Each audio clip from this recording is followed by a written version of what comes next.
ഇന്നത്തെ തലമുറയാണ് നാളത്തെ പ്രതീക്ഷ. അവരുടെ ആരോഗ്യം ഭരണകൂടത്തിന്റെ ഉത്തരവാദിത്തമാണ്. മാനസികാരോഗ്യം മെച്ചപ്പെടുത്താൻ അത്തരം ചുറ്റുപാട് ഒരുക്കുക എന്ന ഉദ്ദേശത്തോടെയാണ് ജില്ലാ പഞ്ചായത്ത് ബാലവിഹാരം പദ്ധതി വിഭാവനം ചെയ്തിട്ടുള്ളത്. കുട്ടികൾക്ക് കളിക്കാനുള്ള ഉപകരണങ്ങൾ, വായനശാല, ഓരോ പഞ്ചായത്തിലും 20 സെന്റ് സ്ഥലമെങ്കിലും ഉൾക്കൊള്ളുന്ന ഓരോ ബാലവിഹാരം എന്നതാണ് ലക്ഷ്യം.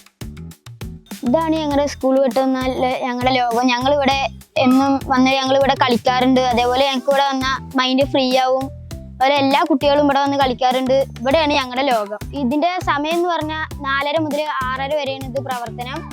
ഇവിടെ വന്ന് ഞങ്ങൾ നല്ല കളിക്കും, ആറുമതിക്കും, എന്നിട്ടാണ് ഞങ്ങൾ വീട്ടിലേക്ക് പോകാറ്. ദിവസവും കുട്ടികൾ 20 കുട്ടികളായാലും കൂടുതൽ ദൂര സ്ഥലത്തു നിന്നാണ് കുട്ടികൾ വന്നിട്ട് രക്ഷിതാക്കളും വന്ന് ഇവിടെ സന്തോഷത്തോടു കൂടി കളിച്ച് ഉല്ലസിച്ചിട്ടാണ് പോവാറ്. പിന്നെ കുട്ടികൾക്ക് ഇവിടെ മാനസിക ഉല്ലാസവും ആരോഗ്യപരമായ ആക്ടിവിറ്റീസുകളും ഞങ്ങൾ കൊടുക്കാറുണ്ട്. ഞങ്ങളുടെ ജില്ലാ പഞ്ചായത്താണ് ഇതെല്ലാം ഞങ്ങൾക്ക് നേടിത്തന്നത്.